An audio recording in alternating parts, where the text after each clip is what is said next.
The opinions given by the individual host and their guests do not necessarily reflect those of Para X, its affiliates, or its sponsors.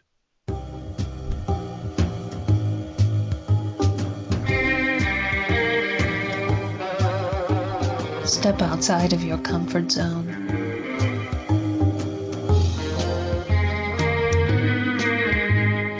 See the world with a whole new perspective. Join us and experience the unexplained on the Paranormal View.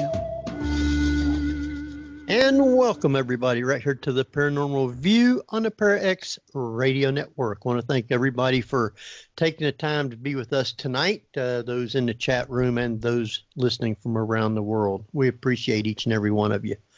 Been a real nice weekend where I'm at, and a lot of the country has been pretty nice, looks like, except for a couple of places like Hawaii and northern Ohio, you might say, and over around Philadelphia and Baltimore and all those areas. So, but yeah, in Hawaii, they're just playing just this continual game of the floor is lava.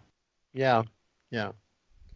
So, but anyway, if you're listening from somewhere around the world, you'd like to come over and join us here in the chat room, feel free to do so. Come over to para-x.com and click on the Chat Now button up at the top, and you'll be in with all these wonderful people to interact with them and interact with us. You can also ask us questions, and if you do have questions tonight, you can private chat them to Henry Foister or Ceiling Cat, and we'll get those answered for you. And if you're listening from somewhere else and you don't want to come to the chat room, you can still ask a question and just send it to theparanormalview@gmail.com and put attention question. We will get those answered for you. Tonight, we're just kind of going to be laid back, chit-chatting a whole lot with some people. A couple weeks ago, I guess it's close to a month now almost. We was at Gettysburg and had our annual The Paranormal View group meeting at Gettysburg and did some wonderful things. And tonight we have with us Jeffrey Gould. Hello. And Barbara Duncan. Now, neither one of them was at Gettysburg with us, but tonight we have with us who attended at Gettysburg, Mike Stevenson. Howdy, everyone. And Don Allison. Good evening. And a little bit later, after his show gets over at 9 o'clock, we'll have Steve Shockley on with us. So we're going to have a lot of good personal experiences to talk about. And we do have some EVPs we'll be playing. Some you'll be able to hear a lot better than some of the others. A lot of them was kind of low, or the way that they were, I guess, gone through, it makes it real hard to hear over the air. I'll try and play some of them, but you may or may not be able to hear it. But I know Mike will be able to tell you about the ones that he did, and Steve, when he gets on, will be able to tell you about the ones that he did. This time at Gettysburg, we went to a place called the Gettysburg Brew Works. It was a Confederate field hospital during the Civil War, and kind of an old place. It was neat. It was now a brewery and a restaurant, so we also ate there before we did the investigation. And we only did the investigation for about 2 hours, I believe it was. But we still had some activity and some personal experiences. We had, I guess, must have been close to 14, 15 people with us. So with a lot of people, sometimes it gets pretty noisy, but it wasn't just inside the building. There's places outside that people was able to go to. So we'll be talking all about those. So getting together with everybody once a year like that, we usually have a great time. A lot of just being able to hang out and chit chat and talk about different things, and had a really good time, not just at the investigation, but even after the investigation. And we'll be talking all about that. So with that, I guess, Barbara, did you want to ask anything to start with, or wait till they talk I some? think you ought to give a little bit of a recap of all the places that you went to, not just the Brew Works. You're asking the wrong person. Let's see. I guess we started doing some stuff Friday. The battlefield itself they had a lot of it closed off because they were doing burning off weeds and redoing it. They are working on doing the battlefield and getting it to look the way it did during the 3 days of battle at Gettysburg. A lot of the brush and everything from around Devil's Den had been burned all off. All the underbrush in front of Little Round Top, that had been burned off, and they was doing a lot of work. So a lot of it was marked off to where you couldn't get to it, and it was real windy when we was there, so it was making it awful difficult for them to try and do some burn. But we did go over to where the battle first started on Friday morning, and it was was that Friday morning or Saturday morning we went over there? Did I lose everybody? No, I'm still here. I thought it was Saturday morning. It could have been Saturday morning. I was trying. What did we do Friday? Did you come up Friday morning or Friday afternoon? I was there Friday. In fact, I got up there early on Thursday. Oh, okay. Well, I know people didn't start getting in till late Friday, so Right. we didn't really do a whole lot. We sat around and did a lot of talking and going through some EVPs on Friday. Yeah.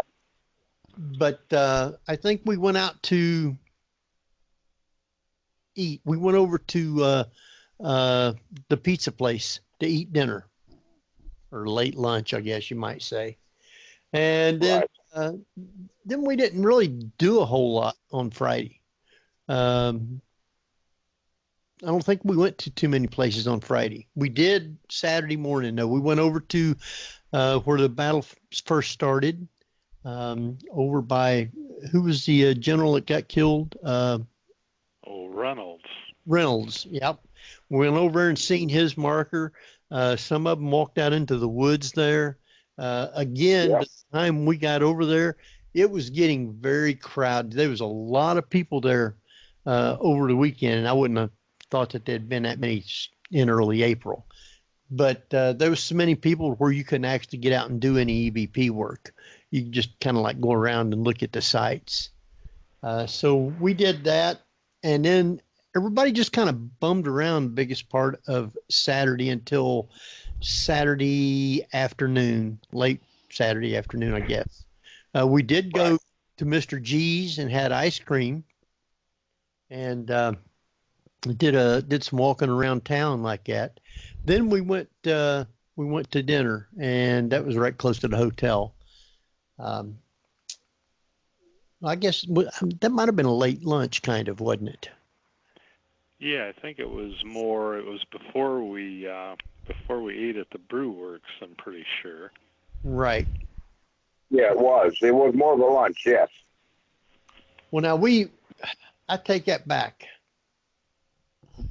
Friday we did the Brew Works. Oh, that's right. Saturday was before we did the show. Saturday. That's right. It was. Right. Friday night we went to the Brew Works. That's what it was. Yeah, that's correct. What did we do Friday? I know we did something, but that was, yeah, we ate at Tommy's Pizza, kind of around 3 or something like that, And then we went back and rested for a little bit at the hotel before we decided to meet up at the Brew Works. And we got out there at 7, maybe a little before 7. Yeah. I think it was around 6, didn't it? Yeah, that's where I first met up with you guys, Henry, and I think it was 6:30 and through there. Right, and we kind of looked around the place and then had dinner there before we started the investigation at 10 o'clock. That's what it was. I was going to say, you went to Right. your place and can't remember afterwards. It sounds, No, yep. no. They I wasn't going to say that. they did talk me into drinking one beer, though. It was a little one, a little glass. Because they made their own beer.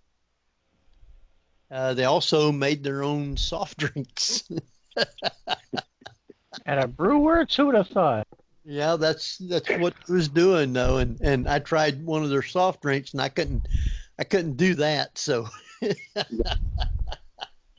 Was that root beer, Henry? I was going to ask you, if it was like root beer or birch beer, or what'd you make? It was a root beer. It was the root beer. And How could you not drink a root beer? It wasn't any good. I mean, I don't know. It tastes bad. Well, it was probably all the lye overtones and, different pesticides that were added. Give it that edgy flavor there. Sure, everyone know how many times we had dinner. We had lunch and dinner on Friday. That was it. And then on Saturday we had.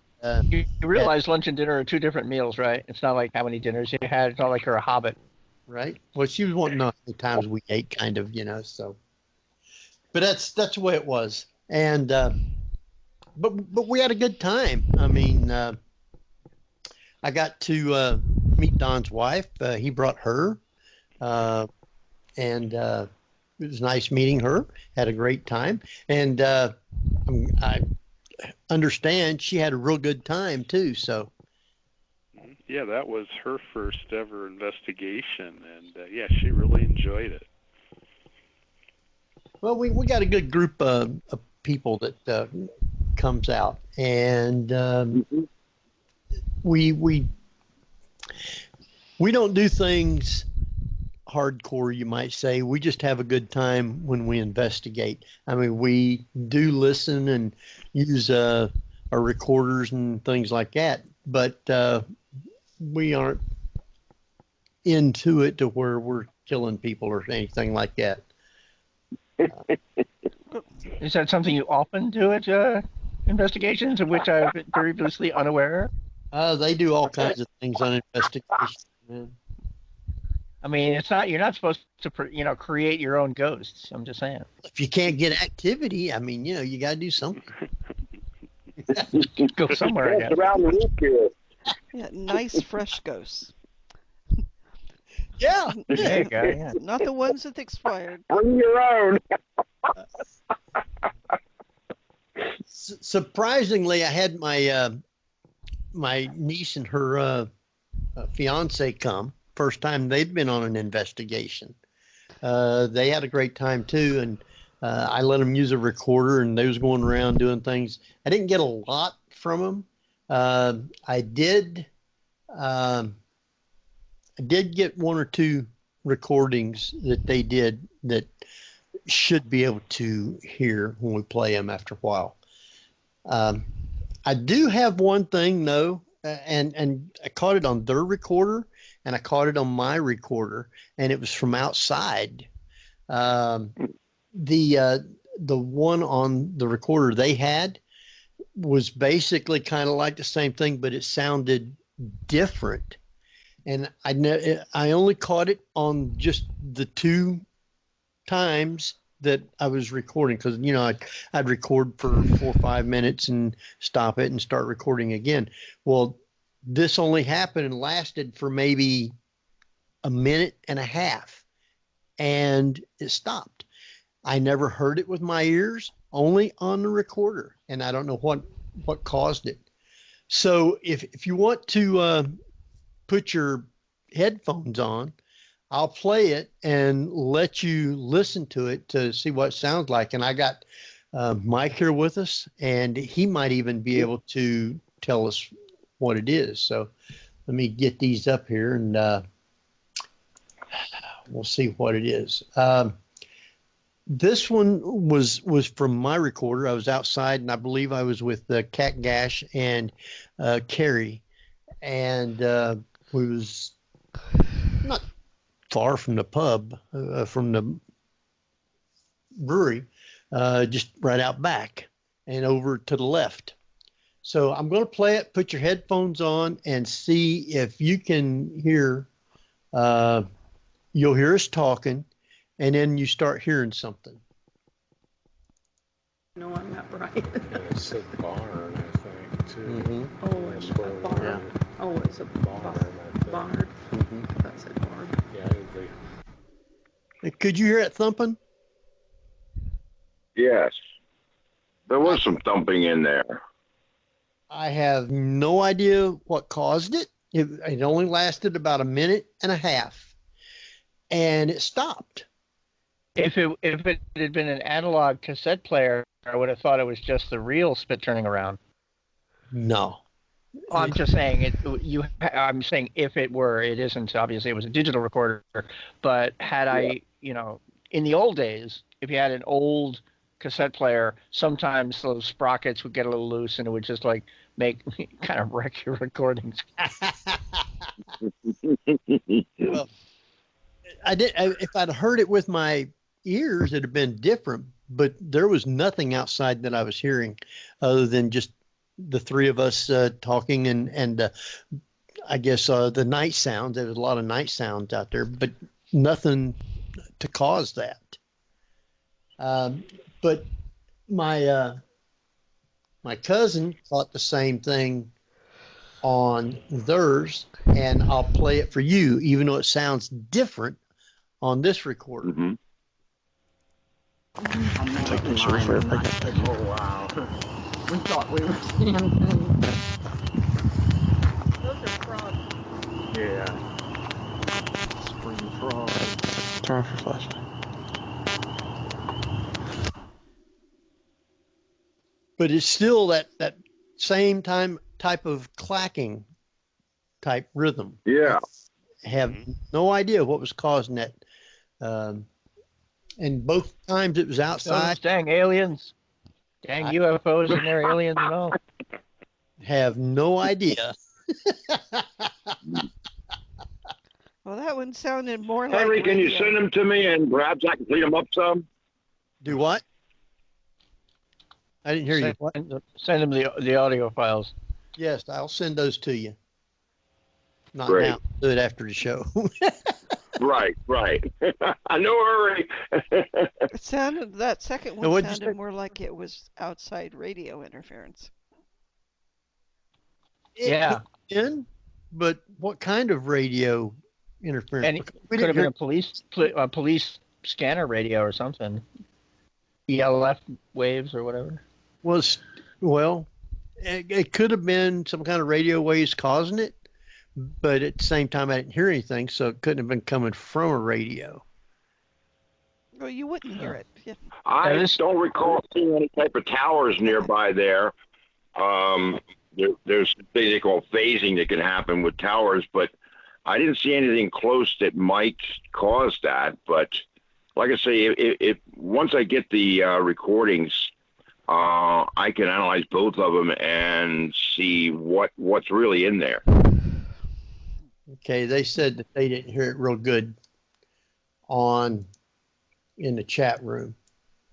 I'll turn my volume up a little bit to see if they can hear it a little bit better. And let's see here if that'll help. And I'll play mine one more time so they can hear it. Here's the first one. Yeah. Just so this is the Battlefield Brewery, or which brewery was like three actually? It's Gettysburg Battlefield Brewery, I believe is what. Oh yeah, it is that one. Okay. Cool. No, I'm not right. And it said barn, I think, too. Mm-hmm. Oh, That's where barn. Yeah. Oh, it's a barn. barn. Mm-hmm. That's a barn. Yeah, See, it's almost like a heart beating or something. Yeah, it's very regular. Yeah. Yes, it is. So Were they holding it? Were they holding it in their hand, or did they have it on a cord banging against their hip? that was mine. I was holding it in my hand, and it wasn't Oh. against my chest, so it wouldn't have been picking up my heart beating. Ah. Didn't sound like a heartbeat. No, I mean it's similar if you was actually listening with the stethoscope. No, because the heartbeat is lub dub, lub dub, lub dub.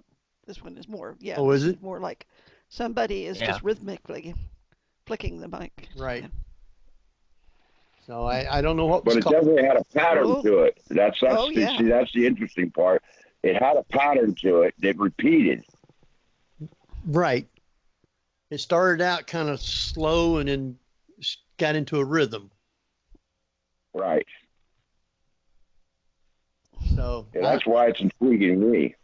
yeah, I don't know, but so that was pretty interesting. Can you play the other one now? It was. Yeah, I'll play the other one for you now too, so you can see what the difference of them, even though they're both kind of the rhythmic and static and stuff. So here we go. I'm making mine, and I said, oh, wow. We thought we were seeing things. Those are frogs. yeah. Spring frog. Turn off your flashlight. See, that one's a little different, but That it's is the still weirdest car horn I've ever heard. Oh wait, no. Those new Uber smart cars, I guess. Yeah. Get out of our way. So I don't know what was causing it. It was just really weird when I was listening to it. So Yeah, the first one almost sounded a bit like a snare drum, but the second one did not to me. Yeah, I kept picturing it being a drum myself, even the second one, but not snare like you say. It could have been where they keep a march beat using the rim of the drum rather than the snare itself. Yeah, that's true. And actually, yeah, the Civil War marching drums are a little deeper than like a modern snare. Exactly. You know, they're the rope drums, and yeah, they do have a little deeper sound. Tammy in the chat room, because she was with us also, she wanted to know could that be a cell phone? And I don't know how a cell phone would be causing it to do that. Oh, I could hear something. Interruption of the signal. I could hear something like that at work when I have my speakers on and somebody's cell phone is pinging the tower. Oh. You can hear that same type of noise. Yeah, that's possible. Yeah, when the tower addresses each cell phone, the cell phone answers back, and that possibly could be it. Okay. Now, before we go any further, because I'm kind of curious, it was your first time going to that specific Brew Works? Yes. I assume that everybody else has been there before? I had not been there before. I had not been there either. I've been to Gettysburg often, but that was my first stop there. What's your first impressions of that place? Because I think that tells a lot too. Yeah, I could definitely, looking at it, see the bones of the wartime structure, and I'm just really into the history of the Civil War, and I could, just imagine the scene, following the fighting with, all the wounded being brought there, and just, the people coming and going, and I just had a real sense of that, but I often get that pretty much anywhere in Gettysburg, where the fighting or the aftermath took place. Don, what about you? That was Don. Sorry, I thought that was Mike. No. Yikes. No, that was Don. I'm the You're other the guy. So what was your impression? No, my impression of the place, I had a feeling there was a lot of spirits around. I was kind of hoping that, because I just started getting the ability to actually hear them personally, I was hoping that I would have a better chance at that, but that wasn't really happening.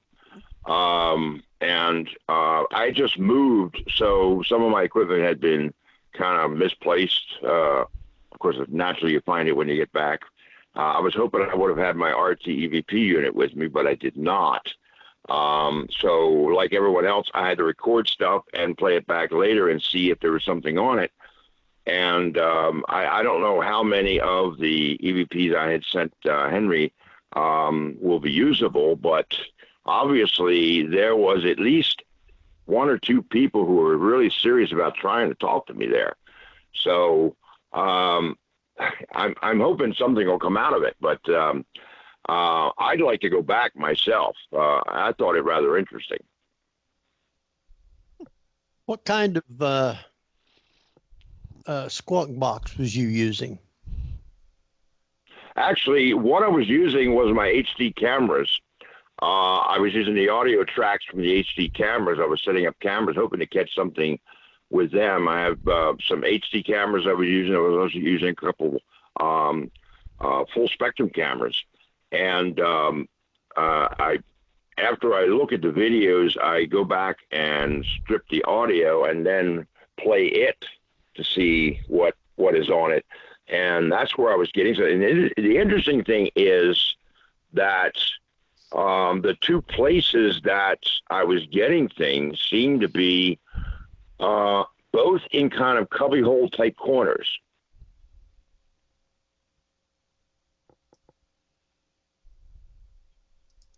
It was what? Cubbyhole type corners. In other words, they were like areas that were off to the side. For instance, now, if you recall where our table was when we were eating dinner, the area directly behind you was one of the places where I was getting EVPs. Over near the window, the table's up near the window, that area there, the camera there was picking up audio. And over to the right of the stage area, which is like a cove area in back there, I was getting things up in there. And those are the two main areas I was getting stuff. It's like they were trying to stay out of the way. That's possible, and especially if it was used as a triage area for a hospital, even Confederate, those who you would think those who would be able to speak during the time of whatever was happening probably would have been mostly on the sidelines rather than in the center. Yeah, that makes sense. Well, I know the one thing that you had, I guess you had it kind of like turned on the whole time. It kept calling Mike. Yeah, we heard that. Yes. When we were investigating nearby. We heard that frequently. Right. That was an Ovulus unit. In fact, I think it was the Ovulus 3 I was using at that time. And every time I got several different Ovuluses. If I turn them on, if there's a spirit that knows of me, they will start calling me by name. I want to explain something too. I know there's people have different opinions about like the ghost boxes and the Ovulus and stuff. I use the Ovulus in what they call phonetic mode, so it doesn't use the library, so it's not coming up with either random or non-random words. The words you hear actually are put together by the spirits. They have to assemble them because the only thing in the recorder is the phonetic sounds. And that recorder has 6 of them in it. There's actually 8 total to make our language, but it has 6 of them in there. So when it makes a word, they're actually assembling it by using the different sensors inside. So I just wanted to add that as a disclaimer. So when it's saying Mike, it's really looking for me. And I don't know if anyone else heard it, but the person who was looking for me also was looking for, and this may sound crazy, this is another place, a woman named Barbara, who they both reside at the building we use for testing in Maryland. And I think he had a feeling maybe I took her with me because he was asking if she was there. Yeah, Tammy in the Diane and I overheard Barbara as well. Yeah, Tammy exactly said that. Said also called was calling Barb too. So exactly, yes, yes, he was looking for Barbara. Thought I scooped her up and took her to the hotel with me.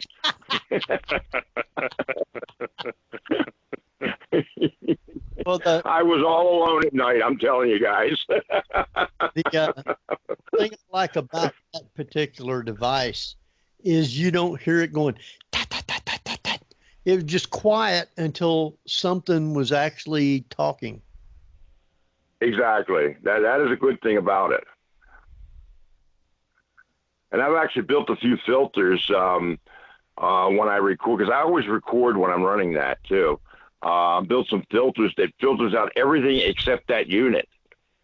So when I can actually get a recording of just what the unit is saying, and there's no other noise or voices in the background that will interfere with what the Ovulus is actually saying. So I managed to build a filter for that. Well, that's pretty interesting like that. It is. It is. I thought it was interesting that he would have come all the way to Gettysburg to look for his woman.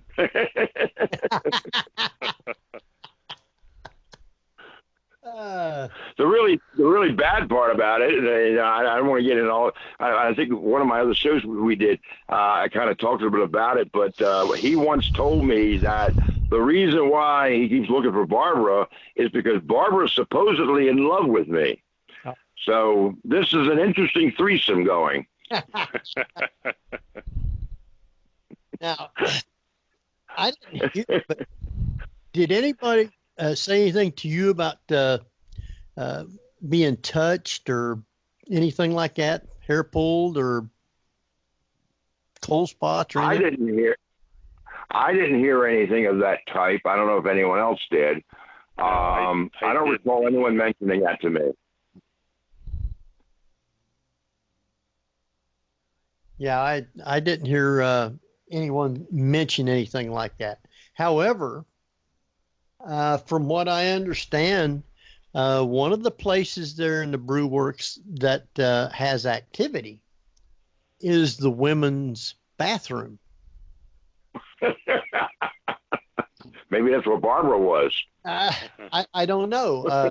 I know people went in there. I haven't heard anything, and I know my cousin and her fiance went in there. They had the recorder going. They didn't get anything. I don't think any EVPs from in there. So. Yeah, Diane and I went in there too at the recorder, Henry, and we didn't have any luck either. Yeah. But did you get a sense of anything being there? I did get a sense. It just felt. That is one of the things I do sometimes feel energies, and I did feel that there, but we didn't get any tangible evidence. Mm-hmm. So what did you think was the most interesting place about the Brew Works? Besides it being a Confederate Civil War hospital, was there any particular area in the building that felt more presence of spirits than other places in the building? Yeah. Actually, where I felt the most presence was across the road at the old well. Yeah. And that just, I felt drawn to that, and there were several of us down there, and actually I tried something, and I think perhaps it was your niece's fiance was taking the photos, Henry, but I started calling out states of Confederate units that would have fought at Culp's Hill, and the wounded might have been brought there. And while I was doing that, he was taking photos. And when I said North Carolina, we got a very clear orb right above the well. That was the only orb on any of his photos there. I found that kind of interesting. Yeah, he did show me that. Which was now the well was across the street. Is that correct? Yes, just I'm thinking maybe 50 feet off the road, not very far. Right. That's where I guess remember the battle was in the summertime, and it was July 1st through the 3rd, I believe. It was very hot. Men being wounded. They wanted to go to the well to get something to drink. So there was a lot of the soldiers that was at that well, and that's still the original well from the time of the battle. Yeah, and as I understand, the blood loss that the soldiers suffered would make them intensely thirsty. Of course, that would be, like you say, even made worse by the heat and the humidity of the day, but the wounded were just intensely thirsty, just begging for water. Mm-hmm.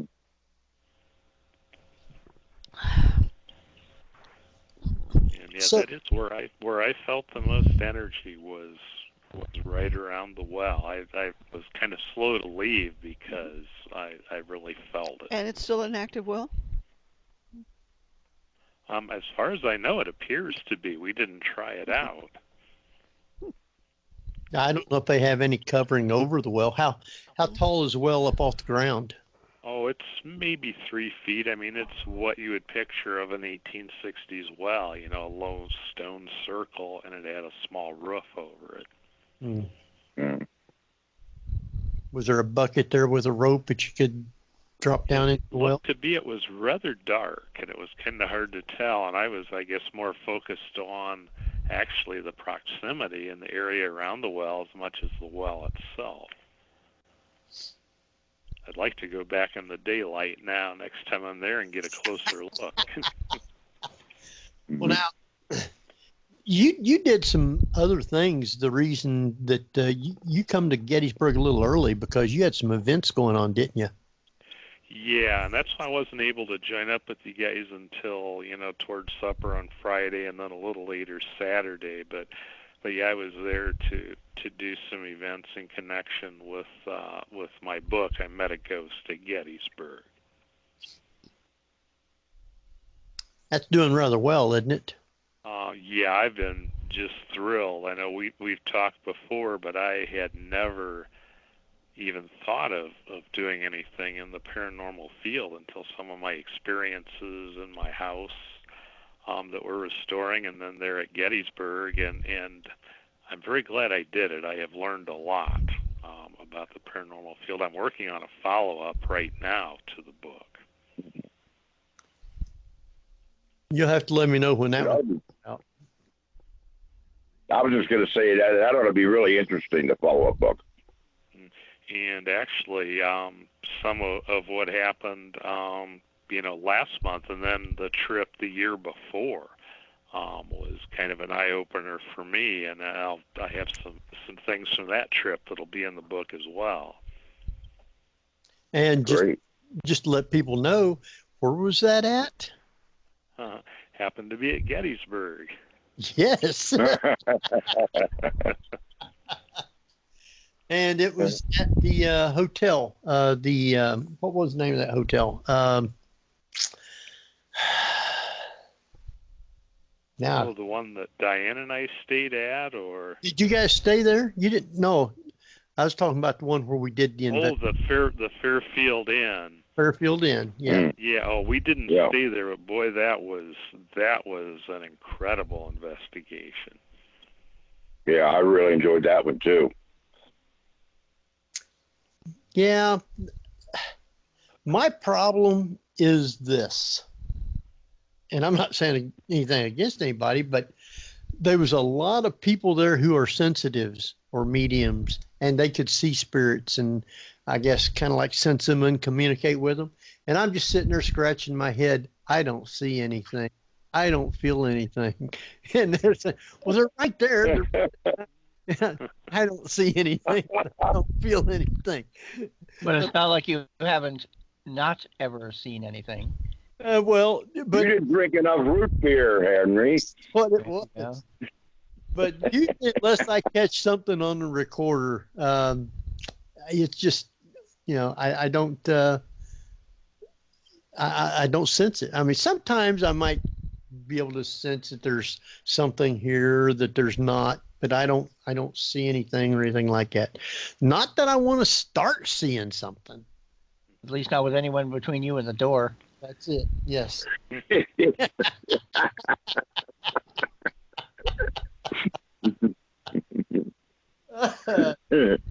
Henry has made it abundantly clear if he ever saw a full body apparition walking towards him, it's oh, my muffins, and off he goes. Pretty sure I left the oven on. Gotta go.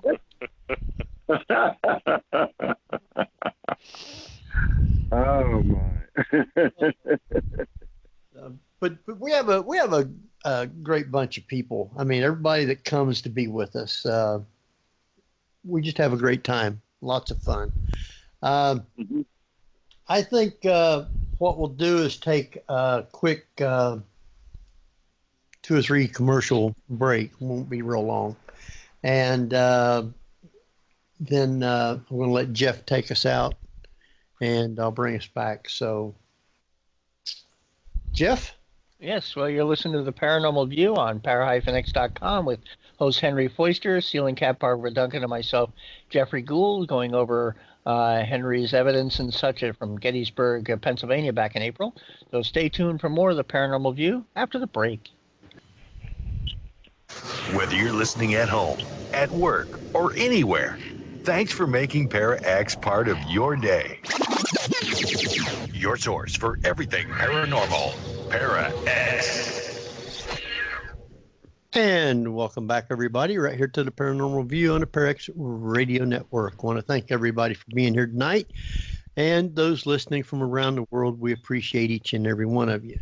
And speaking of those from around the world, Barbara, where do we have listeners at tonight? They're from all over the United States, the United Kingdom, Canada, and Australia. All right.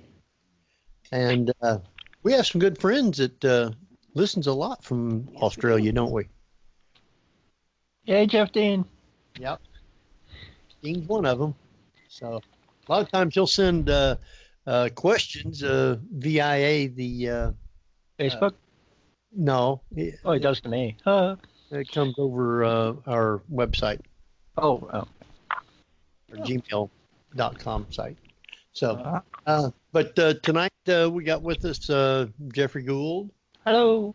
And Barbara Duncan. And we have with us Herman, also known as Mike Stevenson. Howdy, howdy again. Yeah, and we got Don Allison. Hello. All right.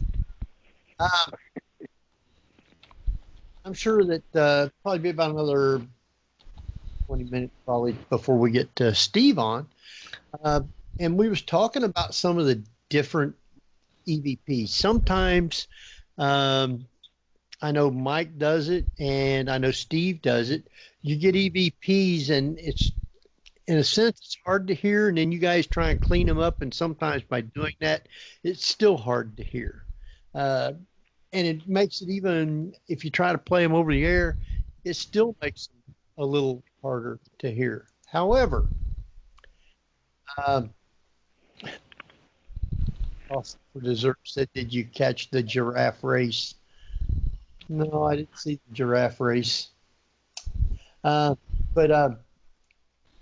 we some of the ones we got, and one of them because you can hear it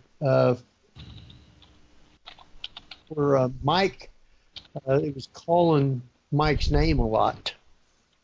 And you'll hear it on here. And I don't know if this is one that you sent me or it's one that Steve sent me. And this is from where? But this is from the Gettysburg Brew Works. And this one just calls out Mike. You'll hear it over the Ovulus. So put your headphones on. I got it turned up here, and see if you can hear this thing actually calling Mike's name. So here we go.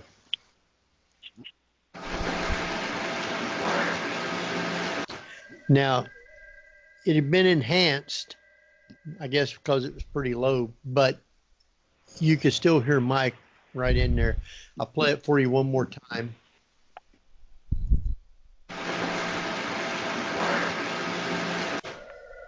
If you could hear it, you can let me know in the chat room. Could you guys hear it? Yeah. Yeah, I could hear it. I could hear it a little bit, but of course, if it was repeating the word Mike, then it would sound more like it was calling out his name. But if you just say Mike, it could be short for microphone. It could be short for microphone, huh? Never know. I'd call it a Mike. Yeah. Well, they used to call me Mr. Mike, so maybe that was me also. There you go. Well, let's try this mic and see if this one here is a little bit louder, because I have two of them here listed as Mike. So listen close for this one too.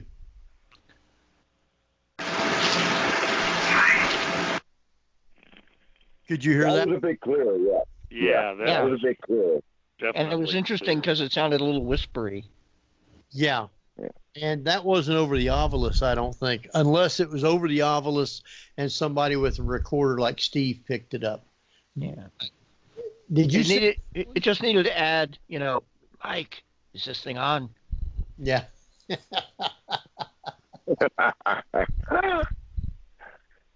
Yeah, the Ovulus is very distinctive in its sound. So if it sounded non-robotic, then it was something calling me out other than the Ovulus. Okay. Yeah, you don't want to go in the back alley with a ghost calling you out.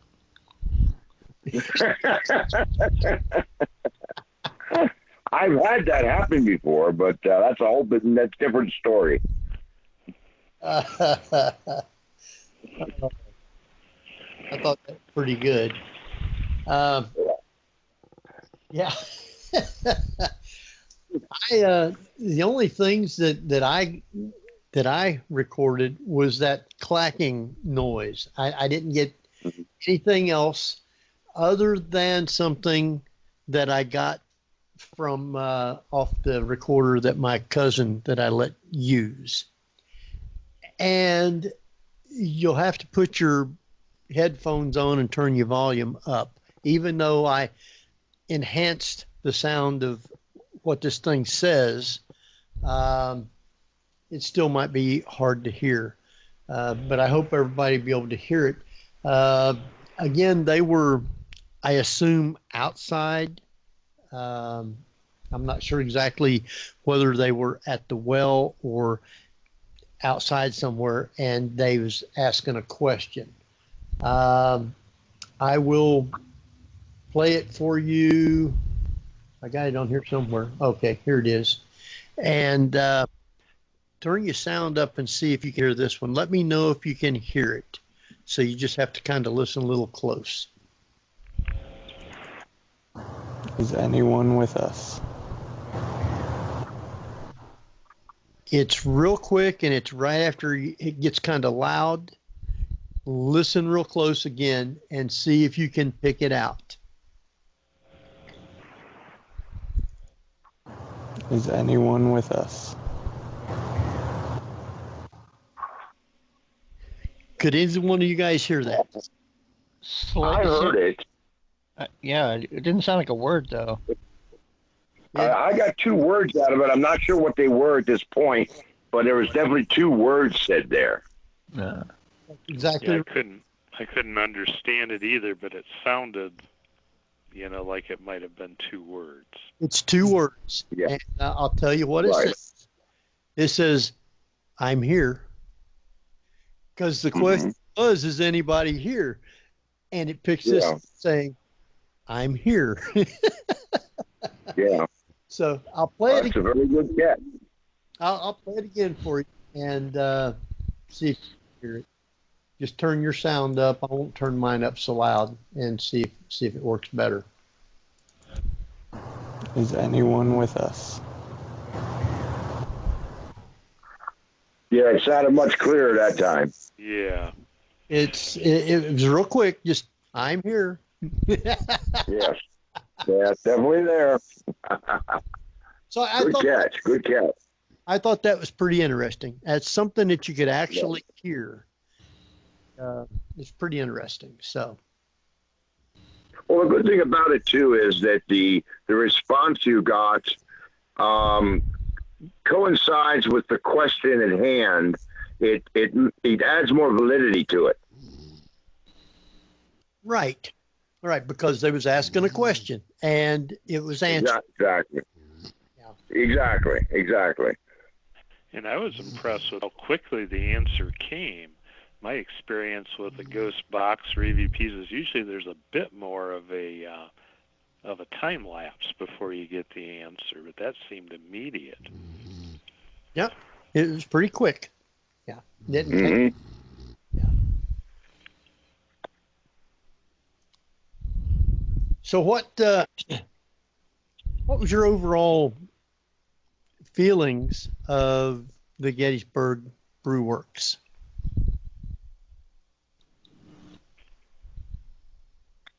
I found the history of it to be fascinating, and I tend to tune into history, and I really could get a sense of what happened there.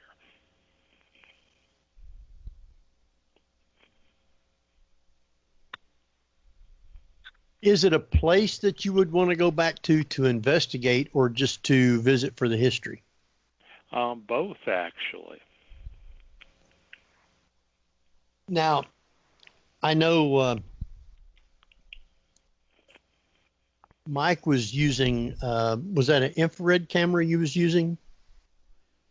I had several infrared cameras and several full spectrum cameras running, yes. And I also had a flare unit there. Maybe it was a flare unit. You caught, because there was a stage where we was sitting and having dinner to our right, over toward where the restrooms were, was like a little stage. And there's a bunch of tables and chairs sitting over there.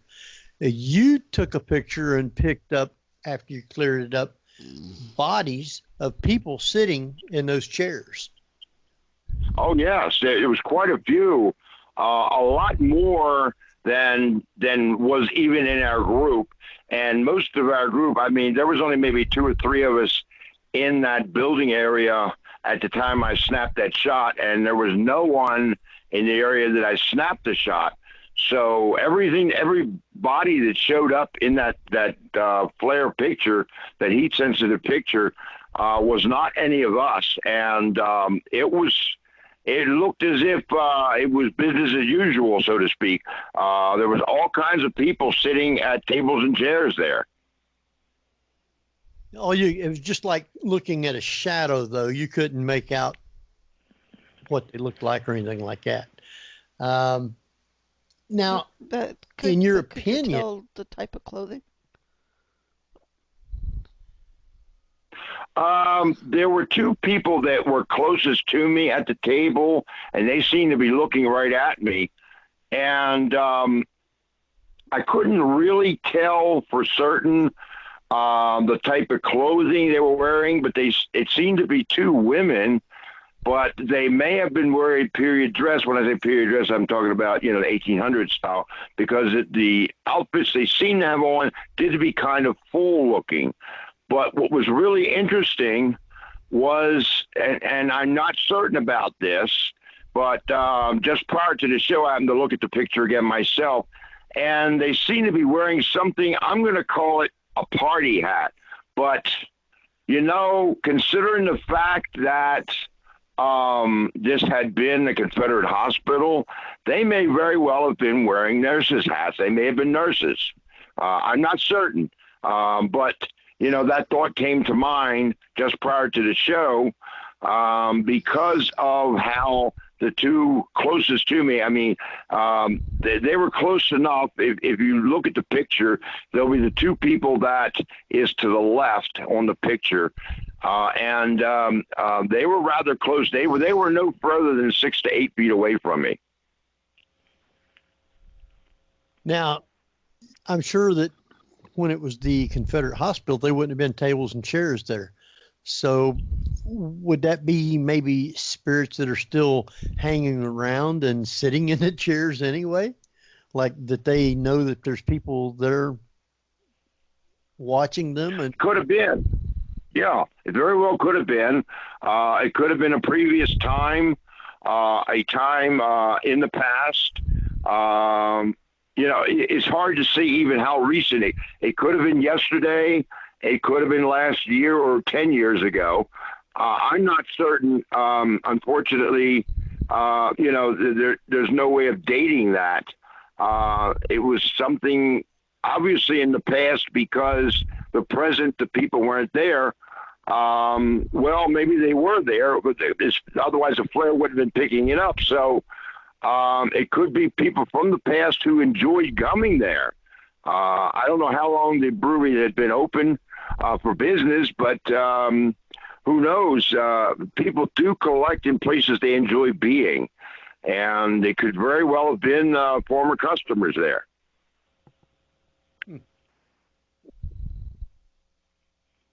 Mm-hmm.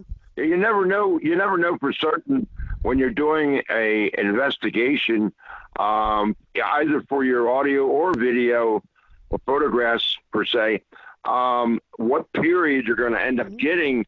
Naturally, if there's a traumatic thing that happens, you're going to get more of that, most likely. But there's nothing saying that you won't get something else between now and then. You know what I wish that existed now would be something along the lines of a centometer, where you could pick up and record the various scents from there, because I'm sure there would be tobacco smoke, obviously, but at that time, I think women would be heavily into rosewater and lavender Yes. to be able to pick any of that Yes. up. There have been investigations I've been on where that odor was lingering in the air, but that don't always happen. So, yeah, I agree. It would be interesting if we had a way of doing that. Yeah, that would be great. That's something we get in our historic home fairly often, is the scent of tobacco smoke, pipe smoke, and also of an old-fashioned lady's fragrance, very flowery. Mm-hmm. Mm-hmm. I'm trying to call in Steve because he's now in the chat room. However, I don't see. Steve. It's got your phone set up with the telemarketers list. And are you here now with us? No? Yeah. Yeah, he is. What? Yeah, he's here. Oh, there you go. Oh. See, it does. Steve, are you here? I am here. Woohoo! All right. Hold on. Let me check here. Let me check my. Yes, it's me. Oh. All right. Is that Mike? Steve is here in body and soul. Yeah. Is that Mike? Hi, Mike. We got Mike and we got Don Allison with us. Well, hello there. And we I got see Jeff's here. Jeff and Barbara. I see Barbara Duncan's here. Yeah. Suddenly it's the end of Romper Room. I know. I see Susie and Billy. I see Miss Nancy somewhere.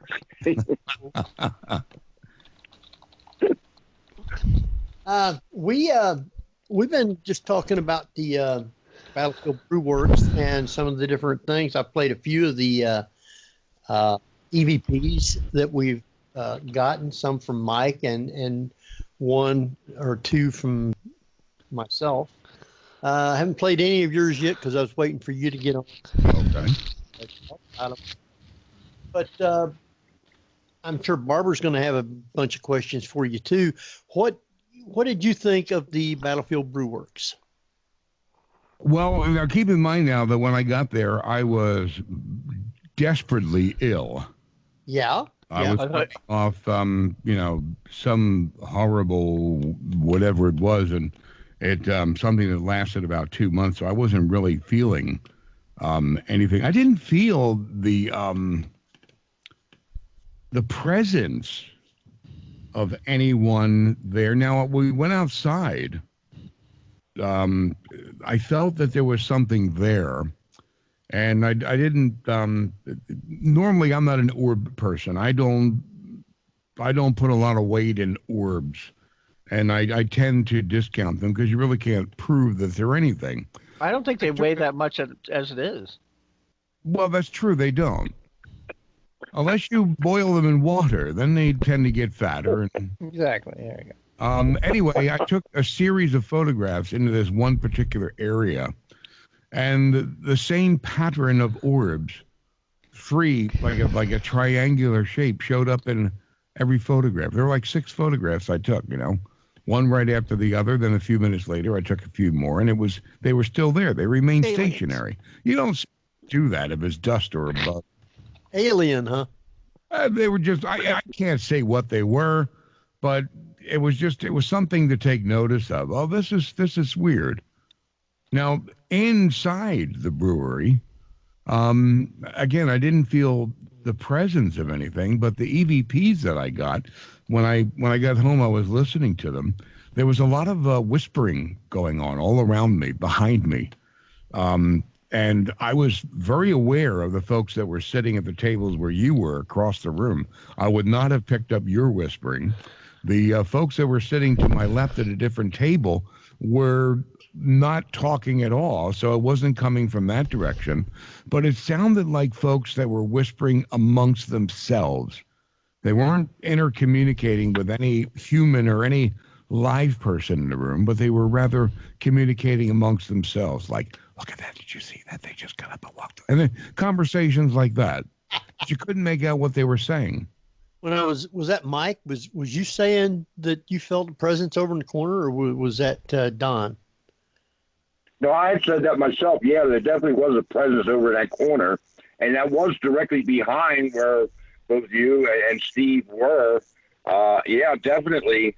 There was a presence over there, and I wish that the EVPs I sent you were a lot more legible, because one in particular that I recorded from directly behind there was one that said, "Hey, you." They were trying to get my attention. And I'm sorry that you weren't able to pull it out enough to play it, but yeah, that came from directly behind that area there. Now, what was the ambient background noise? Was there any sort of like the equivalent of a white noise going on there? I mean, it's a brewery. Did it stop production at the time, or was there a constant noise? There was a constant. They had a fan up above where the tables were at, close to where we eat dinner at. And they had a banner going across, and these fans kept making that thing ruffle and flap. So you was picking that up constantly. Well, yeah, but understand now, Barbara, and you're aware of this. I spent a lot of years in radio production. And I have the software. What I do on my EVPs is I go in and filter out. I take a sample of the EVP where no one's talking. There are no voices whatsoever. Take a sample of that background noise and then remove that from the entire file. Yeah. You know what? What I'm bringing up, which is that white noise tends to be a carrier, or what they think is a carrier for EVPs. And whether or not you think that enhanced the activity and the ability to get an EVP there. I don't know if white noise is a carrier or not, and I don't think they know. I think there's a lot of people out there that are making assumptions, A sound file is a sound file. A frequency is a frequency. And if the white noise helps them make their voices known, if it helps carry it, still in between those words that they're speaking, you can still sample that white noise or background noise and remove it, and their voices remain. It's just you can hear them better. Right. I have to say, Stephen, by the way, this is I didn't notice this before, but I one of the promos you have for our show, when you say that it starts at 7 p.m. Eastern, you say Easterin with an extra syllable, and I thought, oh, well, that just slipped through and he didn't notice. But earlier tonight, I heard you say Patterin. So I'm wondering what aspect of an accent causes that. The one that drives Californians crazy. Well, also New Jersey. I'm in New Jersey and the Eastern Coast, and I've never heard that. I mean, Henry comes up with, he just takes syllables and mashes them together into new words that just would baffle everyone else. We're like, wait, what? But this is something I've never come across. Eastern. Eastern, yeah. It's an Eastern island or something. I don't know. But there's no third syllable in Eastern or pattern. That's Philadelphia. The word is Philadelphia. Eastern, Eastern. Right, but in the promo you say Eastern. And earlier during this broadcast, when I heard you say pattern, I thought, oh, that's now we're talking. That's a Delaware County thing. You know, sometimes when you move back from okay, I didn't know that. You start to pick up. Yeah, everybody in Delaware County says things like Acme, but it's the store is Acme, not Acme. That's called a regionalism. Yeah. But it's a regionalism pronunciation. Usually a regionalism is a choice of a word where some people will say soda. Pronunciation and not pronunciation. Because the word is pronunciation. And it's spelled that way. It's not spelled pronunciation. But like it's some regions will say soda. Others will say pop. Others will say soda pop. In Boston, I know that they say tonic for Pepsi and Coke. Which is inaccurate, but in New Mexico, they say Coke. Exactly. Yeah. No matter what flavor the soda is, no matter what flavor the soda is, they call it Coke. Well, that's like Kleenex. You know, you don't say, may I have a tissue? You say, may I have a Kleenex? Well, and the same with, when you say, I'd like a Coke, you're essentially saying, I'd like a Coke or a Pepsi. You want that kind of And level in soda. England, they pronounce it aluminium.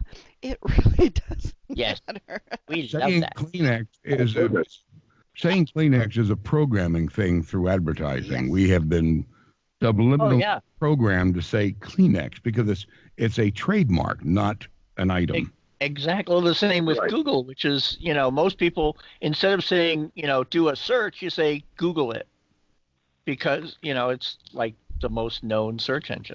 Right. Even though DuckDuckGo at least doesn't track your searches. So bringing it back to the paranormal, couldn't you say... I mean, Sylvester Stallone is from Philadelphia, and the man makes $12 million a movie speaking using only vowels. Pretty much, yeah. And, you know, and bringing it back to the paranormal here, couldn't you say that it would be very easy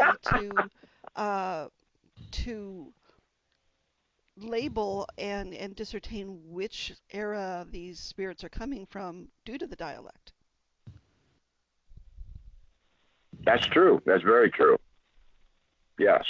Certain words for certain things. Not necessarily by pronunciation. Now I'm going to start carefully analyzing every word before it proceeds from my mouth. I don't think pronunciation rather than colloquialisms. Mm-hmm. Sure. You know, like if you heard someone say, so-and-so will not be present tonight, she's with fever. Well, we say they're sick, but someone from England would say, well, she's with fever. Right. That may be able to geographically localize them, but personally, now I'm not saying that it's not possible, but personally, I have not had enough EVPs with that variance to be able to determine the era in which they're from. A good example of how EVPs can give a clue. This is one that happened to my wife and I at Gettysburg. We happened to be at a site on the first day's field that was held by a German regiment, the 107th Ohio. They were treated quite badly because they were Germans. They were overrun, but they were able to maintain order. They held East Cemetery Hill the second day, were overrun, and they were bad-mouthed. Their colonel was placed under arrest, later acquitted. But my wife is asking, were you proud of your heritage? She said, I'm German. Were you proud of your heritage? And we got a clear yeah on the recorder. Didn't hear it with our ears, but to me that was very telling. That was the best EVP that I've ever gotten. Well, they were either German or Minnesotan. Yeah, that could be too. One of the things that I try and explain to groups or get the point across is that if we are in Gettysburg, in all probability, we're dealing with those that were in the Gettysburg battle and thereabouts within a certain time frame. If we're in Valley Forge, Revolutionary War, there were certain uses of words or meanings of words that differ from our meaning today, and there were some that were the same, and some that were not offensive but scary. So when you're an investigator and you're going out there saying, I want to capture this, that may be the scariest word they've heard all night. Capture means putting behind bars or prison, entrapped. So you want to avoid using words prisoner like war, catch or hunt. Yeah, that's like you don't want to just say that a movie is a bomb when you're in an airport. Exactly. One of the examples, we were doing an investigation at Fort Mifflin in Philadelphia. And I went to the casemate 3, and I was taking pictures, flashing the camera. And I felt that there was someone there. And I said, in your era, in your time, you had a gentleman named Matthew Brady. Everybody in the Civil War knew Matthew Brady. He would have this large box and a black veil over his back, and he would take what turned out to be photographs. Pretty sure they knew the word camera, too. Possibly, or photographic box, or whatever they called it. But the point that I made was that this little device that I'm holding in my hand, the technology has changed, it's improved, but fundamentally it's the same. I'm taking photographs. Would you, and flash, flash, flash, nothing, nothing, nothing. Would you allow me to take your photograph?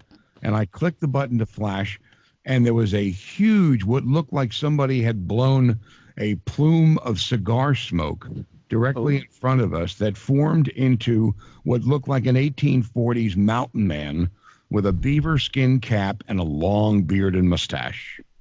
Nice. Well, my next question for that would be, if they are any sort of matter or energy, how is it that you need their permission for it to show up on a camera?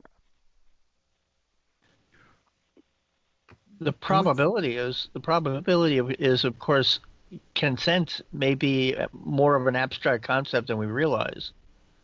Look at it logically. CC, it's, again, this is my opinion, but when they cross over and they're, for whatever reason, trapped on the earthly plane, I think, and again, this is my opinion, I think that they're told, look, there's going to be a lot of people that may or may not see you. You cannot, must not, allow yourselves to be seen by them, photographed in an indisputable, scientifically provable method, or this is going to happen to you for all eternity. Yeah. And this is the reason of why when we go into buildings or cemeteries, you often see these black silhouettes or spirits or glimpses ducking behind mausoleums or ducking behind tombstones or trees, hiding from us. They can't be seen by us. So when you ask permission, it's almost. Oh, sorry. Go ahead. When you ask permission, they may give you a glimpse, but still you're looking at smoke. Everybody that's a doubter is going to look at that photograph and say, yeah, it looks like a cloud. So what? You can't prove it. But it's interesting because it's almost like you're implying that shadow people are redacted ghosts. They may be. Do we have any proof otherwise? I don't know. Yeah, that would be. Yeah. Now, Do they say tomato or tomato? Exactly. It was better than tomato in, I guess. I'd just be juice. Now, you was sitting over there in the far corner. I couldn't tell if you was sleeping or just feeling sick. Oh, nice. But I wasn't sleeping. I was trying to relax, trying to rest. I have my the digital recorder that I use is an Olympus 4100 PC. I've had it for years and years and years, and even having other digital recorders right next to it running the same EVP session, I pick up things on the Olympus that the Sonys do not get. Right. So I use that one all the time, and I happen to have it set on Vox, which is voice activated. Okay. But it's also those usually aren't filtered as much, so it picks up more. Probably, but I mean, yeah, that's what I've heard. I don't know the inside workings and the technology of these digital recorders, but when I find something that works particularly well, I use that more. I have a rather inexpensive digital camera. It's an HP camera that I get more photographs with than I do a Nikon 3400. Mm-hmm. Well, I think I was sitting with Tammy. We was like about halfway over toward where the stage was at. Mm-hmm. And you was over in the corner. I was sitting there, had my recorder going. I heard something. You also caught it, but you didn't hear it till I said something to you. And I'm going to play what was on your recorder, and then I'll play the same thing that I caught on my recorder. Okay. So turn up your sound if you need to be able to hear it, and it might be a little loud on his. So here we go with this. This is what you caught.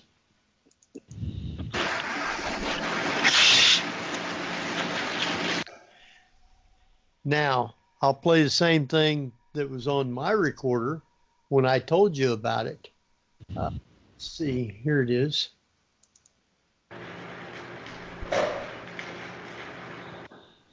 Just a quick bang. Oh, yes, I remember that. That was the bang. Yeah. And that's the same thing that you caught, right? Right. Okay. That's what it was. I don't know where it come from, what happened, but it sounded like it come from over in the corner where you was at. Yeah, I couldn't tell the direction of the sound. But then again, I'm dealing with mono, not stereo. So I really can't tell direction of sound. But had I heard it audibly, had it been a sound that I heard with my own ears, I may have been able to tell the direction. So I'll have to go with, whatever you thought. Well, I don't the loud bang. I did hear it audibly. That was the whole point, and that's why I knew what direction it come from. It sounded like it was over in the corner where you was at. Okay. That's weird that I didn't hear it. You sent me also some other ones that you got. And I don't know if this one come from you or if it come from Mike, but it's labeled PST Tammy Hear Me.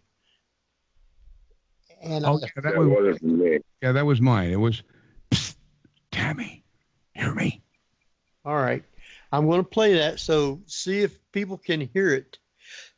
And here we go with it.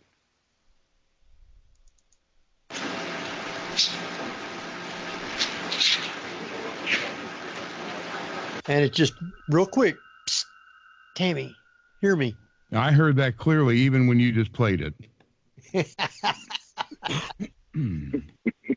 Good.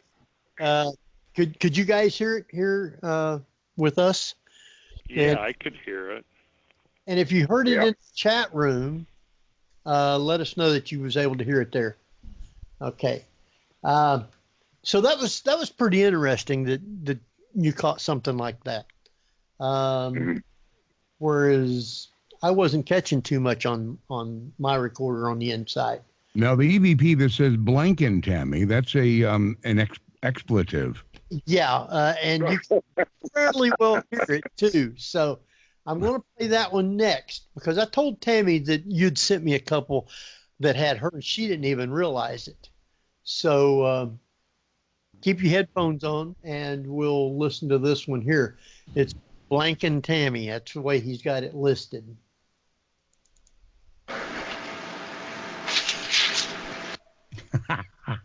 That's pretty clear. Yeah. Like someone was fluttering a piece of paper. I would, or Jeff, are you serious? Not normally, but it's a Class A that says Tammy, but it's a whisper. Play it again. Play it again. I'm going to play it again. So see if you can hear that.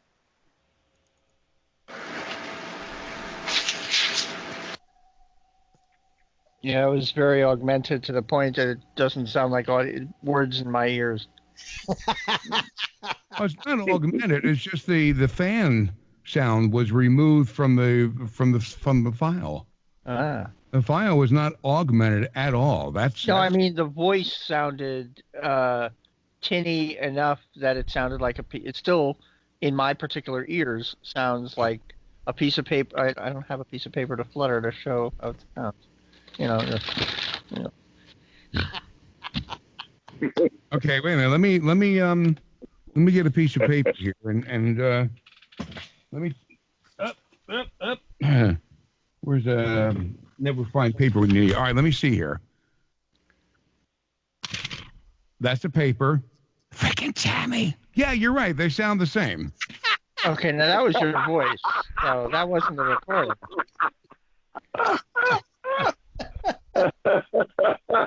That's like the show Fact or Faked, where they say, okay, we were able to replicate this video, so therefore we debunked it. And like, that's not what you did at all. You got to understand that the whole reason I started doing EVPs and investigations again was because having been in radio, I can duplicate any EVP that's on any show out there. So I needed to go out myself and find out if this stuff was really happening.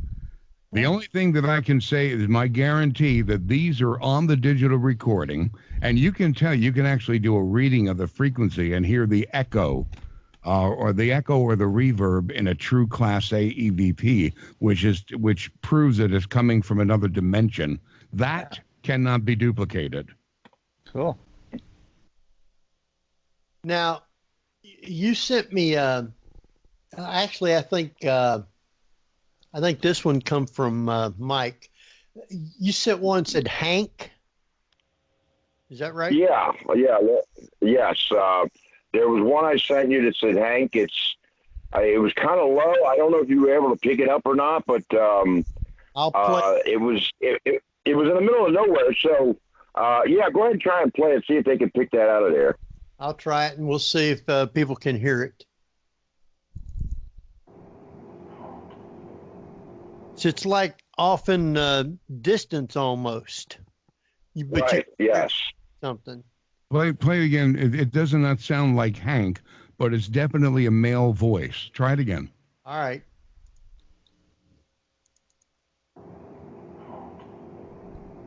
Hunk. A burn of love. Oh wait.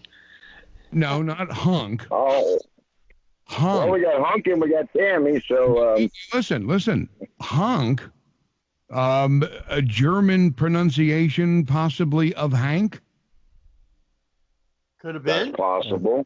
Bit of a stretch, but okay. Well, it definitely Hunk. as a hunk. Come here, hunk. Very interesting, but stupid.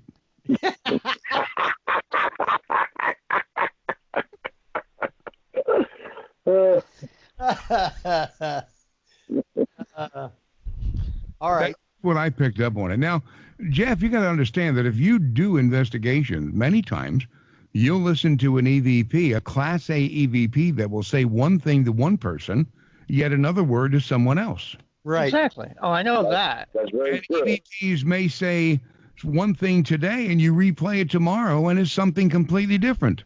Well, the one EVP that I ever actually came across after hours of going through was an EVP I got on the Queen Mary, and I posted it on YouTube. And it's you can actually hear someone saying on this side when there's no echo effect, while the investigator who's speaking does. You can hear the investigator, she's speaking, and you can hear like the voice kind of just enough of a reverb to know that she's in an enclosed space. But all of a sudden, out of nowhere, this very clear, like it would have been 80 yard in, saying on this side. I was like, wait, what? And I played it back several times. I'm like, I think I finally got one. I played that when you posted it, and it sounded like paper rattling.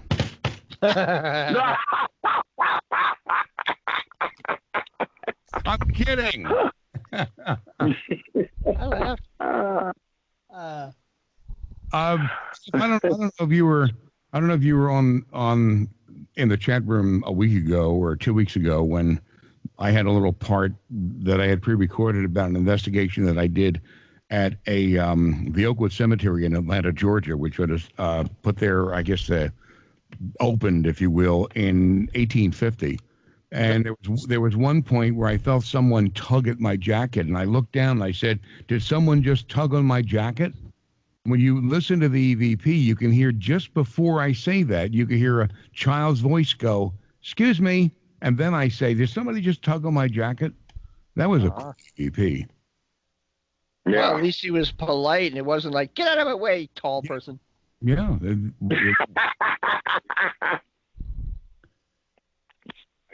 Okay, I got one. Back when kids had manners. I think this one comes from Mike, where it just said "Hey." Was that you? Yeah. Mike? There's one. It actually says "Hey" to it. It says "Hey" and then it says "Hey you," but the "you" is very low. Okay. So, but you can't hear the "Hey." So I have one of those. Yeah, you can definitely hear the "Hey." Okay. You're what? 100 what? One of those too. It says, "Hey, give them mine." Yes, that one too. So, let's listen to Mike's first, and then we'll listen to yours. Okay.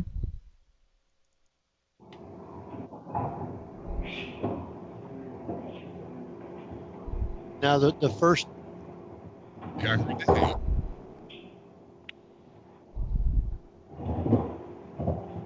The first "Hey" was real clear. Yes. And then you could hear real faintly the "Hey you" kind of. So. Exactly. Yeah. Yeah. So that was pretty interesting. Did you guys were you guys able to hear it, Barbara and Jeff?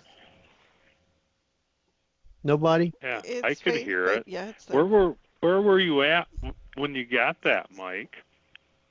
I was over in the corner behind where we had dinner, almost directly behind where Henry was sitting. Okay. And I was actually setting up one of my infrared cameras at that point, and I had just finished actually adjusting it, because prior to that, you'll hear sounds of the camera moving back and forth. And as soon as I stopped moving it is when the "Hey" comes through. All right, I'll play that for you one more time. Okay.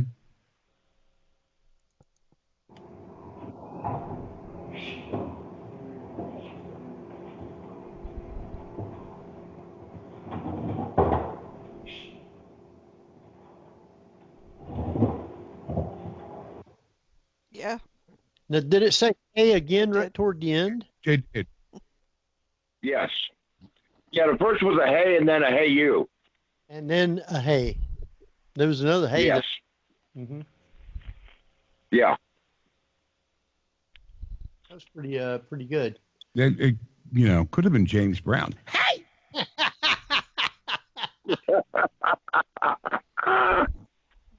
All right, you got this one here called "Hey, Give Him Mine." Right. So let's listen to this one. Everybody got their sound still turned up. Yep.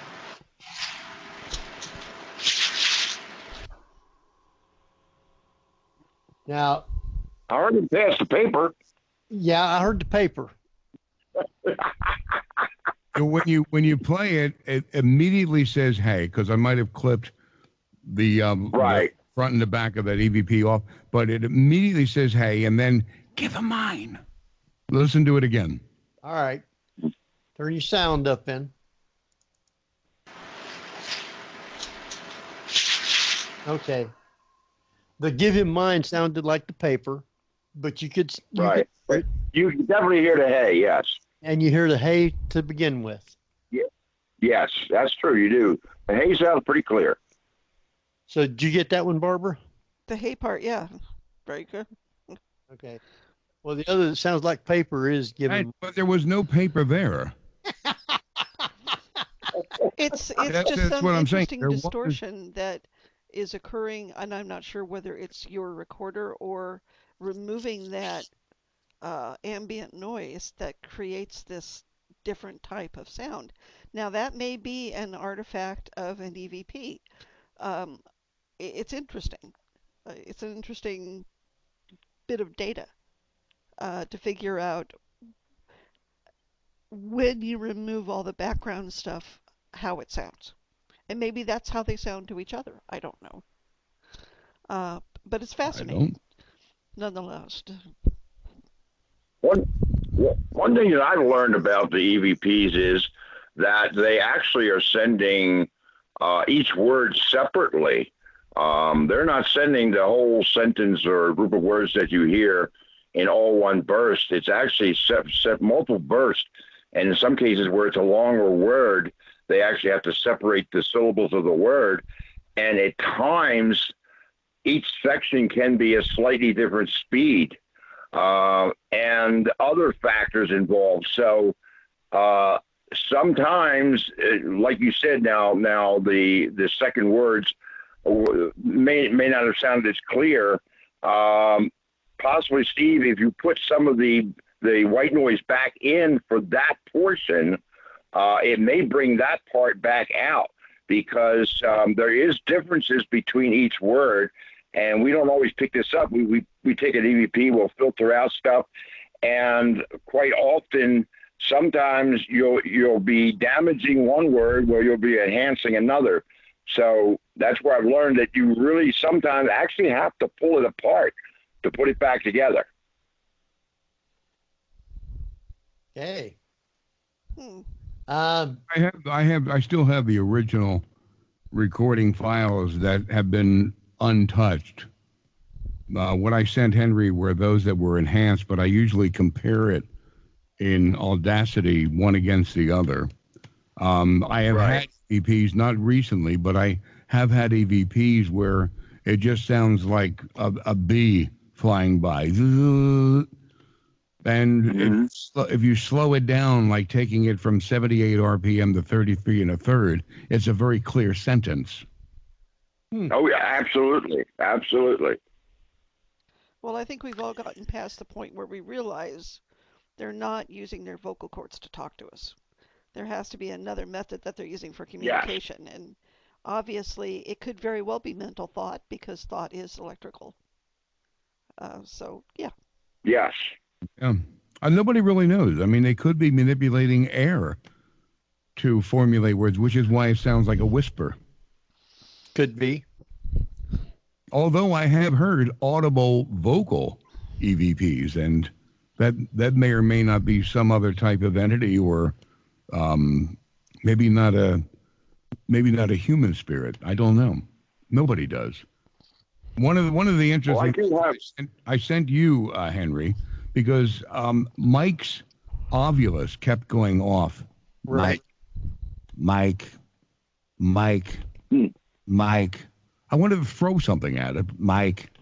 So what I did was I got a recording of Mike's Ovulus saying Mike, but then I got an EVP of Mike, and I sent you both of them so you could demonstrate the difference. I'll play both up again. I played them both earlier, but I'll play them both again now since you're here. Okay. The first one is Mike coming over the Ovulus, and you'll be able to hear it. So listen close. Now that's picked up from a little distance, but you could hear it saying Mike, and that was from the Ovulus. I'll play it again for you.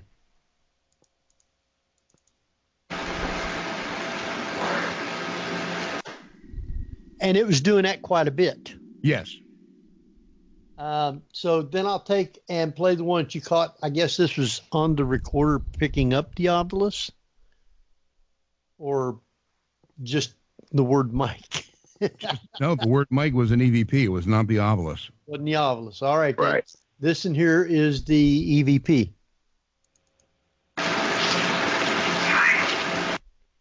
And that was kind of like almost a throaty whisper type Mike type thing.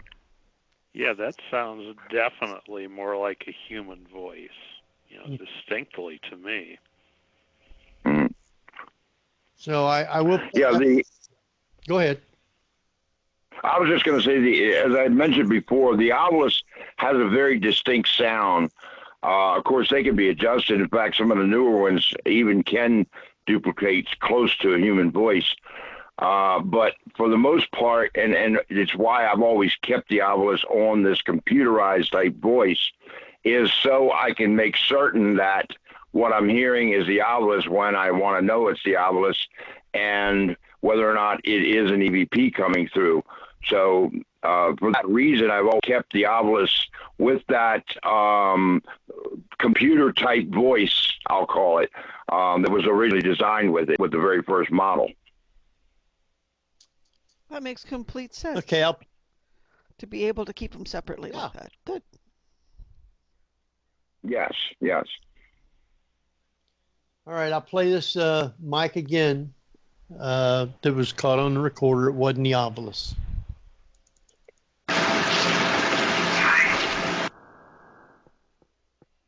Mike. Yeah, that's pretty clear. I'm gonna press play here on my Sony sound for it. Just let me know if you can all hear this. Okay.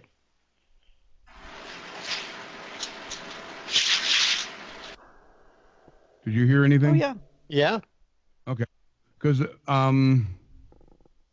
it? Give me a sec here.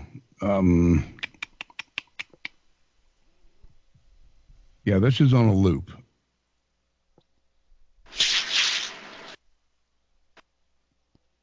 So what did it say?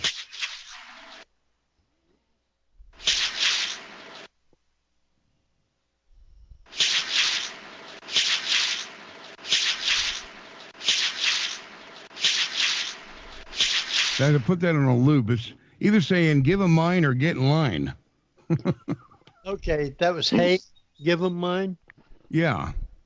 Okay. And I put the give them mine or get in line because I'm not sure exactly what it's saying, but it's definitely words being enunciated. You were cutting line, wasn't you? That may be. Yeah, I agree with you, Steve, that it is definitely words. Unfortunately, and it may just be how I'm hearing it at this end, but I wasn't able to distinguish exactly what was being said.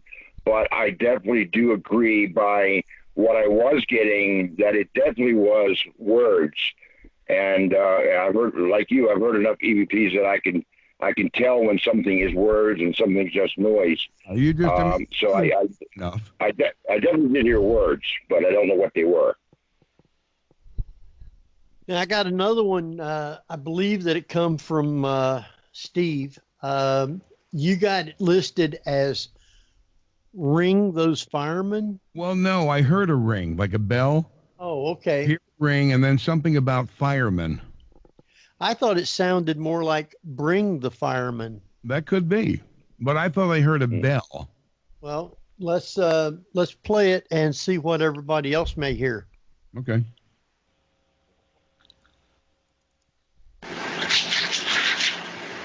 Yeah, you're right. I did not hear a bell. I thought I did, but as they're saying, looks like it says ring up, or bring up the firemen. Right. Maybe it was a bachelorette party.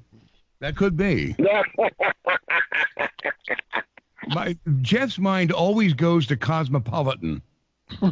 Yeah. It could have been somebody cooking too. Bring the fire. They're burning the steaks. My wife wasn't there.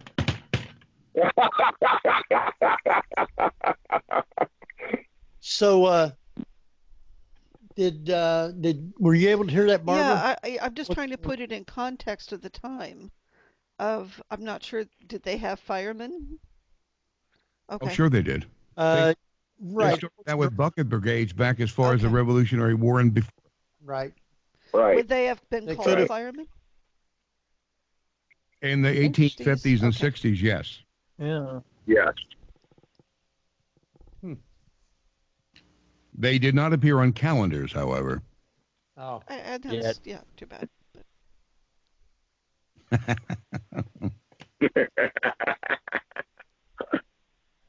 Now, I played something earlier before you come on, Steve. Something that I caught. Did you go outside and do any recordings? I did no recording outside, but before you move on to that, did you not say or did you not find out from the owner of this particular establishment that there had been at least one fire?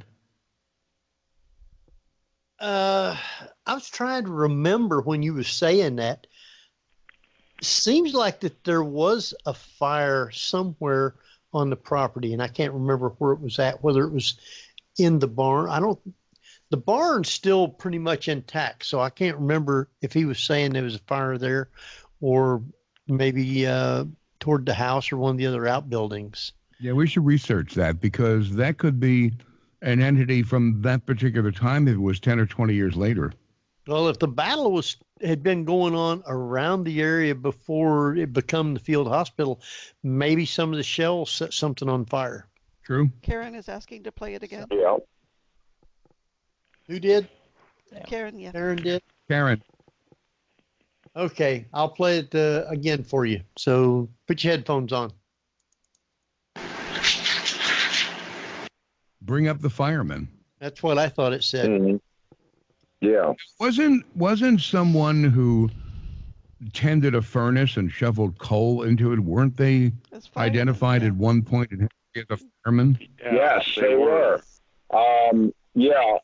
In furnaces and in the railroad also. Was it? The person that shoveled the coal was called a fireman. There was a train close by there too, wasn't it? Train tracks? Just down the road, wasn't it? I believe it was. Oh, no. Yeah, when you first turned off the main road to go to the brewery, there was a railroad track. Yes. Interesting. Mm-hmm. Now, and if that was any place where they would like fill their engines with water, after they would fill the tanks with water, they would usually say. In fact, I know this for a fact because I've been looking into some of the stuff in Pennsylvania, around the coal areas where they had trains, and that was one of the instructions they would give once the tanks were full. They would say, "Ring up the firemen." That could very well be what that statement is. All right, Henry, that means bring the firemen back to restoke the furnace in the engine. Henry, let me play the same EVP, but put it on loop so it'll play several times back to back. Go ahead.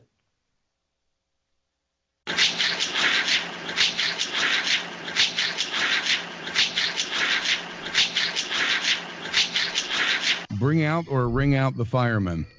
Yeah. Yeah. Interesting. It is. There's definitely several different possibilities it could be. But it definitely is a good EVP and definitely would fit in with that area right there. Okay, I played this one before early on, before you came on, and it was something that I caught outside. I was outside with Tabby Cat. Okay. The whole recording lasted like about a minute, maybe. It just started and then it stopped. What was taking place, and see if you might know what it might be. They've already give their opinions, and I'll play it for you because I didn't hear it with my ears. It was only picked up on the recorder. So.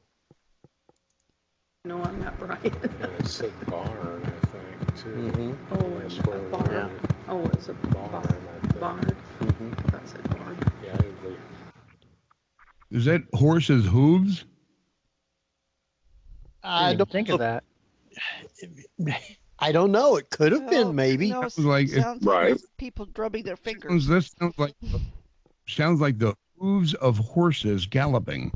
A single horse. Yeah, try that again now that that's been brought up. Because I So- just thought her was thumping. I didn't think of a horse's You hooves. thought it was paper rustling? Well, it's better than cattle rustling, I guess. What did you say it was, Barbara? It sounded almost like somebody was drumming their fingers. That Against something, but nobody was. well, nobody It was only but just No, she's Well, she's not saying somebody was. In movie production, when you have a Foley, which is in movie production, that's someone who adds sound effects to the movie track later on. There are numerous ways to simulate hooves horses. One is fingers on a wooden surface. Others is with coconut shells on a No, wooden. everyone knows Monty Python and the Holy Grail. Right. Yes. But yeah, they can. But nobody was running their finger. Where would you, if you're standing outside? when you Or go out the back door and you go over to the left, in that area. But there's no wooden table or door to be running your fingers on to simulate the sound of horses. There wasn't anything over there. Yeah, No. play it again for us. All right. No, I'm not right. and it said barn, I think, too. Mm-hmm. Oh, it's a barn. Yeah. Oh, it's a Barn, I think. barn. Mm-hmm. That's a barn. Yeah, I see what you're saying, but I'm not hearing four legs. There's a definite four-leg, because I've heard horses and sound effects, and I've done Foley myself.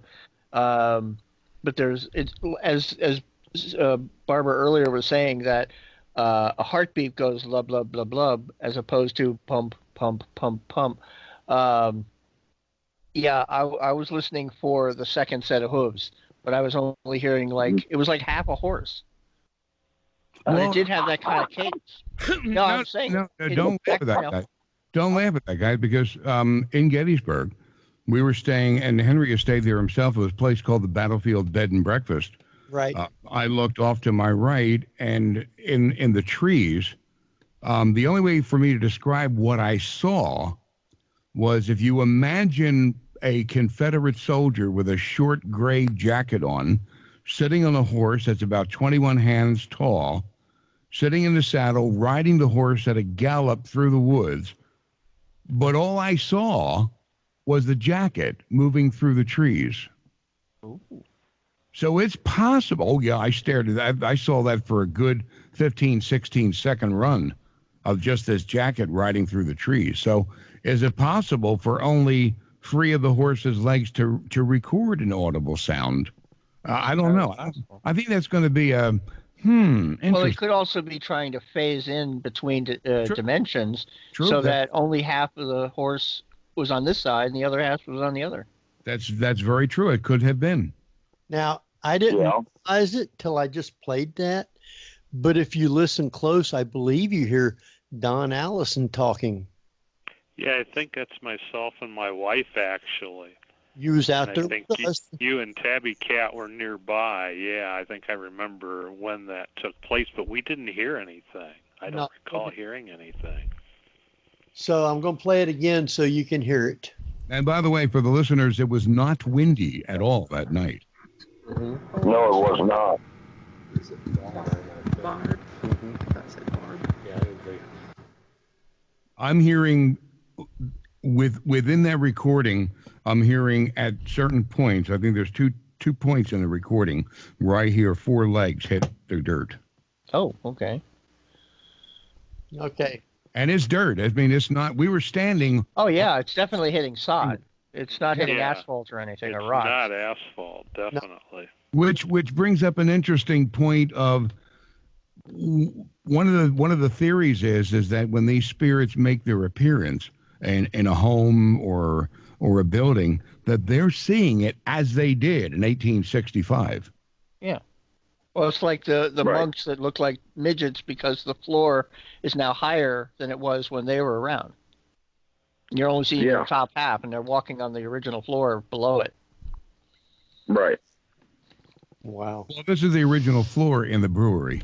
Right. They made the point of bringing that up. It was the original wood plank floor. And the brewery was there during the battle? Yes. Yes. Oh, okay. We must The barn was. It was not a brewery, giants. but We must appear like giants. The average age of a Civil War soldier was 25, and the average height was 5'4". Wow. Right. Mm-hmm. Now I'm almost 6'1", so they must look at me and go, "Oh." Don't mess with that guy. I'm glad we didn't have to fight a bunch of them. Yeah, really. Hey, at 5'7", even I would look pretty tall. Yeah. I'll play this other one for you that my cousin and them caught. And I'm not sure if they was at the well or just out back somewhere talking. But he asked a question, and you have to listen real close, but you can't hear the answer. So turn your sound up. Let's see. Here it is. Is anyone with us? It's real quick, right? It starts to get loud. You can hear it. What did it say? Heard yes. It sounds more like it's 2 words. I'm here. Yeah. Okay, well, let me again. Listen again.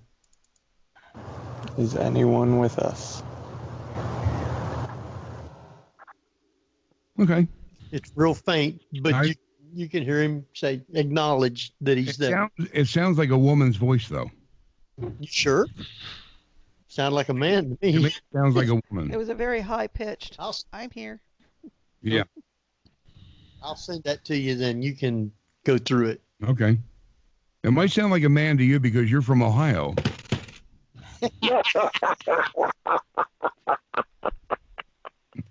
Well, listen, I want to thank you guys for being with us tonight. I mean, it's just flown by, especially after Steve come on. I mean, he's just full of it anyway. But anyway, do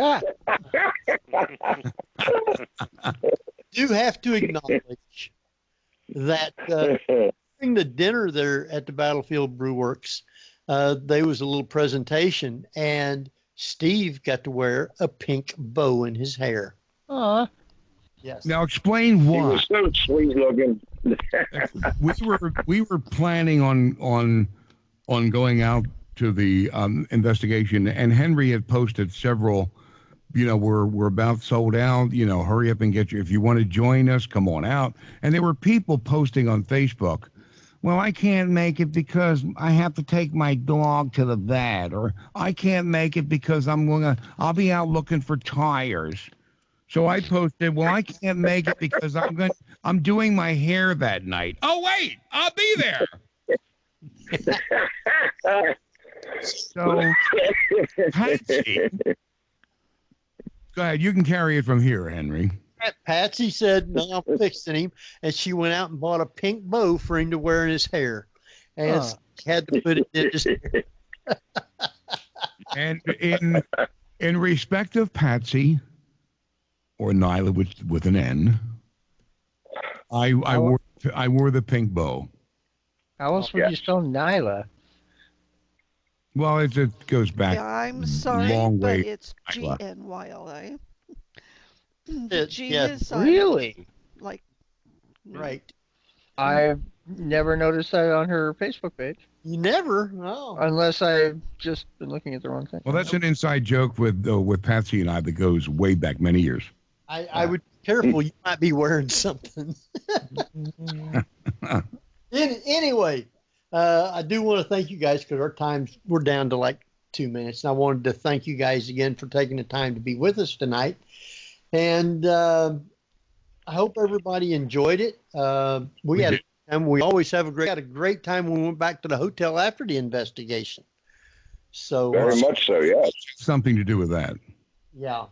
Anyway, I want you guys to stay on till we're off, but until that time, is there anything you guys like to quickly say? I know Rocky's got to announce what he's doing. He does a radio show, so you can do that and do it quickly, though. Rock with a Shock every Friday and Saturday night, 7 to 9 p.m. Eastern, right on Rock with a Shock Radio Network, rockwithashock.com. All right. And Mike, where can people find you at? Well, you can find me right there on the internet at www.theparanormalman.com. And, of course, you can email me anytime at mike@theparanormalman.com. All right. And Don? You can find out more about me and my book, I Met a Ghost at Gettysburg, at www.imetaghost.com. Email me at don@fatedbanner.com. All right. And again, looking forward to the next time we all get together and have a great investigation and fun time. So you guys stay on if you want to for a few minutes after we're off, and we'll talk with you for a minute.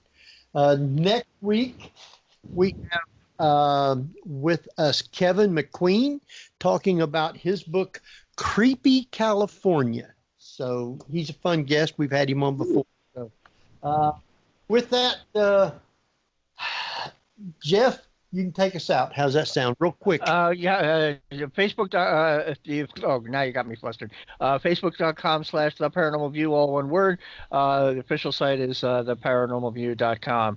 And you can follow me on Twitter and Instagram at RealBadger, RealBadger. Have a great weekend. All right. So until then, see everybody next week at the same time. So good night, everybody. Bye, y'all.